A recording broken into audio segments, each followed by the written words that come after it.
Maintenant, vous connaissez à peu près tous les types de bières. Mais savez-vous au moins comment est-elle faite? Eh bien, on se l'est demandé aussi, et c'est pour ça que nous allons accueillir Lydia Servari qui va venir nous en parler.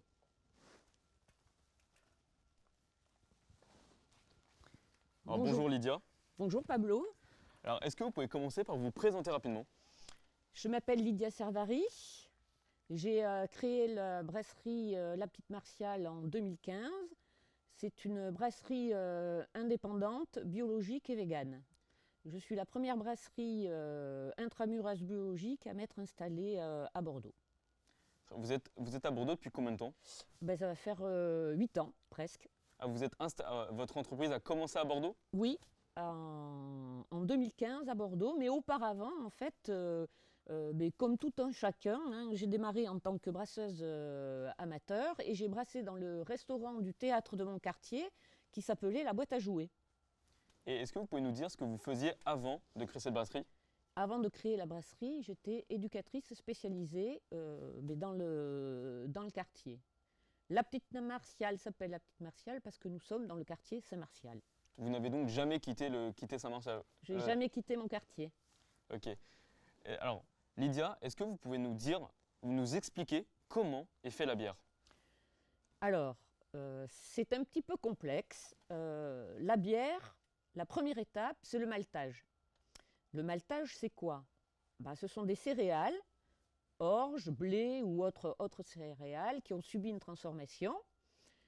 Elles ont été humidifiées, chauffées, on a coupé le germe et après on les a ce qu'on appelle torréfiées, un peu comme le café. Je vais vous montrer. Il existe plusieurs maltes en fonction de la torréfaction. Alors ça, c'est du malt pâle. D'accord? Voilà. Ensuite, il existe des maltes beaucoup plus foncés qui vont du caramel à la couleur chocolat. Ça, c'est la première étape. Sans le maltage, il n'y aurait pas de bière. Ensuite... Ah oui, attends, juste recaler votre chaise, ouais. Hop. Oui, je crois que je suis tombée. Ouais, non, pas de souci. En même temps, la planche en bois, elle est toute petite là. Encore? Il faut pas trop que je bouge, quoi. Est-ce que du coup, vous voulez refaire le plan où vous vous asseyez? Peut-être, parce que du coup... Non, ça sera bon? Ok. Alors, j'en étais où? Au maltage. D'accord. Ensuite, ce malt va être concassé avec ce qu'on appelle un concasseur, c'est-à-dire que le malt, on va le réduire, on va essayer de le concasser en évitant de faire de la farine, parce que la farine bouche les filtres de la cuve d'empâtage. Voilà. Après, le reste des ingrédients, je vous l'expliquerai au fur et à mesure. Donc, la brasserie, elle comporte quoi? La brasserie, elle comporte 3 cuves de brassage. Une cuve à eau chaude, une cuve à empâter et une cuve à houblonner.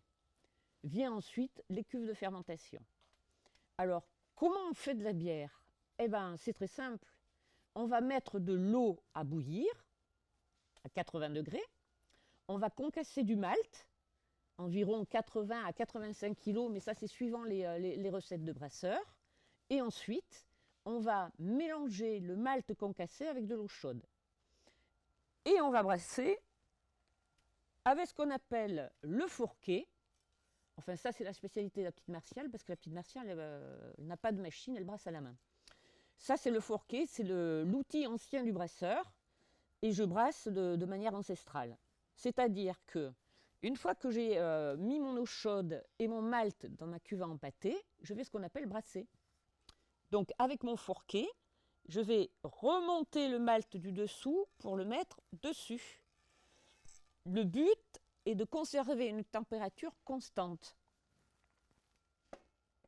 Alors, qu'est-ce qui se passe dans la cuve de... Qu'est-ce qui se passe dans la cuve de... Avant ça, j'aurais une petite question à vous poser. Pourquoi la Petite Martiale, vous brassez encore manuellement et vous n'utilisez pas les machines?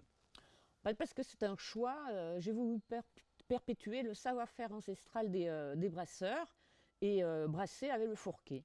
Voilà, j'ai voulu continuer le savoir-faire des anciens. Très bien, merci.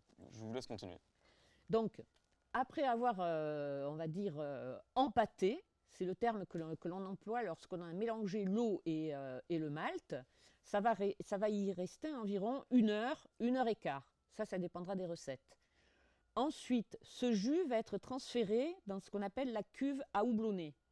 Tout ça avec un système de pompe et de tuyaux, un peu comme le vin. Une fois que c'est dans la cuve à houblonner, on va le faire bouillir jusqu'à 100 degrés. Parce qu'il va falloir qu'on stérilise le mou. Il faut savoir que la brasserie et la laiterie, ce sont les 2 industries les plus sensibles aux germes. Donc on va stériliser le mou. Donc on va faire bouillir ce jus. Les 5 premières minutes d'ébullition, on va mettre ce qu'on appelle le houblon amérisant. Alors ça, c'est du houblon. Ça, c'est du houblon en pelé. Mais en fait, le pelé, ce sont les fleurs femelles du houblon qui sont en cône, que l'on a compressées et qui prennent beaucoup moins de place quand on les commande. Donc, on va mettre le houblon amérisant dès les premières 5 minutes d'ébullition. Dans cette cuve à houblonner, on peut y mettre aussi toutes les épices qu'on veut. Par exemple, bon, moi je fais une bière au safran, je mets mon safran. Ma blanche, je la fais avec du gingembre, je mets ma purée de gingembre. Ma dernière création, c'était la bière à l'asperge pour la fête de l'asperge. Donc j'ai travaillé avec une purée d'asperge. Donc ça va rester pendant 1 heure, 1 heure et demie. 5 minutes avant la fin de l'ébullition, on va mettre ce qu'on appelle le houblon aromatique. Alors le houblon aromatique, c'est très simple, hein. C'est quand vous allez respirer votre bière, c'est ce houblon qui va vous donner des arômes. Alors soit herbacés, soit épicés, soit des arômes de fleurs. Une fois que c'est terminé, s'il est resté pendant 1 heure, 1 heure et demie, dans cette cuve à houblonner, la jeune bière, elle est à 100 degrés. Je vous ai expliqué tout à l'heure que la brasserie était équipée de 3 cuves, la bâche à eau chaude, la cuve à empâter et la cuve à houblonner. Mais il y a aussi les cuves de fermentation. Donc, pour transférer ma bière dans les cuves à fermentation, il ne faut pas que ça dépasse 30 degrés. Pourquoi? Parce qu'au-delà de 30 degrés, mes levures, elles vont mourir. Et si je tue mes levures, je n'aurai pas de bière. Alors, je vais faire passer, pareil, avec un système de pompe et de tuyaux, mon mou chaud dans ce qu'on appelle un échangeur à plaques. Alors, un échangeur à plaques, c'est quoi? Eh bien, c'est un appareil dans lequel on va faire passer le mou chaud, on va le brancher au réseau d'eau, et en fait, il va y avoir un transfert de fluides. Les fluides vont se croiser, mais ils ne vont pas se mélanger. Et il y aura un transfert de température. Ma bière qui était à 100 degrés, passant par l'échangeur à plaques, va arriver à 24 degrés dans ma cuve de fermentation. Et c'est là où on va mettre la fameuse levure. Alors moi, je mets de la levure, c'est de la levure de fermentation haute. Il existe 2 façons de brasser, hein. Fermentation haute et fermentation basse. Une fois que j'ai mis ma levure dans ma cuve à fermentation, et bien voilà, hein, il faut faire comme la nature, il faut attendre. Donc, le lendemain, normalement, si j'ai bien réussi à avoir tout le sucre dans ma cuve d'empêtage, si j'ai bien réussi à faire bouillir mon mou de bière, et bien normalement, je vais avoir du barbotage. C'est-à-dire que sur ma cuve de fermentation, j'ai une espèce de barboteur, et le barboteur va remuer comme ça. Pourquoi? Parce que dans la fermentation, il y a 2 phases. Il y a la fermentation primaire et la fermentation secondaire. Alors, fermentation primaire, qu'est-ce qui se passe? Eh bien, les levures vont consommer l'oxygène. D'accord? Donc, elles vont commencer à dégazer, ce qu'on appelle. Donc, il va bien falloir que ce gaz sorte de la cuve. C'est pour ça que l'on met des barboteurs. Fermentation secondaire, ça va un petit peu se reposer, mais ça va continuer à fermenter. Donc cette phase-là, elle dure environ 14 jours. Pour savoir si la fermentation est terminée, moi, comme à l'ancienne, hein, je vais prendre ma densité avec un densimètre je vais prélever de la bière dans ma cuve de fermentation et je vais mesurer. Si ma densité est égale pendant 3 jours, je sais que je n'ai plus d'activité dans la cuve. Donc là, je vais pouvoir embouteiller. Alors ce qu'il faut savoir, c'est que à la petite Martiale, on ne rajoute pas de gaz dans la bière, tout est fait naturellement.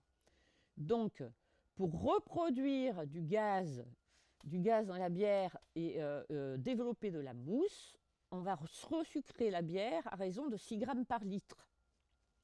Donc je vais resucrer ma bière avec du sucre roux bio et ensuite je vais embouteiller avec une embouteilleuse, une capsuleuse. Alors mon embouteilleuse c'est 4 becs et ma capsuleuse c'est 1 bec. Voilà, donc ça me prend une demi-journée pour embouteiller et capsuler 1200 bouteilles. Mais c'est pas terminé, la bière n'est pas faite. Pourquoi ? Parce qu'il va falloir que les levures se remettent en activité. Et pour ça, il va falloir que je mette les bières qui ont été embouteillées et capsulées dans une chambre chaude à hauteur de 23 et 24 degrés. Donc là, les levures vont se remettre en activité. Ça va y rester 10 jours, 20 jours. Alors j'ai un petit appareil secret qui me permet de mesurer la pression que j'ai dans une bouteille. Quand je vois que la pression est prête, je sais que on peut étiqueter et mettre en carton. Super, merci beaucoup. Alors, j'aurais une question par rapport à ça. Selon vous, en partant de la première étape jusqu'à le moment où la bière est dans la bouteille, prête, il se passe à peu près combien de temps en tout ? Ah ben, il faut compter entre 24 et 30 jours, 1 mois. À peu près 1 mois, d'accord. Oui, 1 mois. Alors qu'une bière industrielle, ils brassent, ils fermentent, et après, hop, ils injectent du gaz. C'est pour ça qu'au niveau de la dégustation, vous n'aurez jamais le même pétillant entre une bière artisanale et une bière industrielle. Les bières industrielles, en fait, le gaz est très, très agressif, alors que dans une bière artisanale, vous verrez, la pétillance est très légère. Super. Et j'aurais une dernière question avant de vous laisser. Dans une bière comme la IPA, qu'est-ce qui explique son amertume ? Alors, l'IPA, ça nous vient d'Angleterre. C'est très simple, hein. Les Anglais avaient leur colonie en Inde.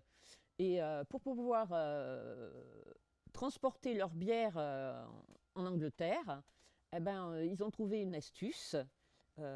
Faut savoir que ça partait par bateau, ça mettait 3 mois pour arriver en Inde.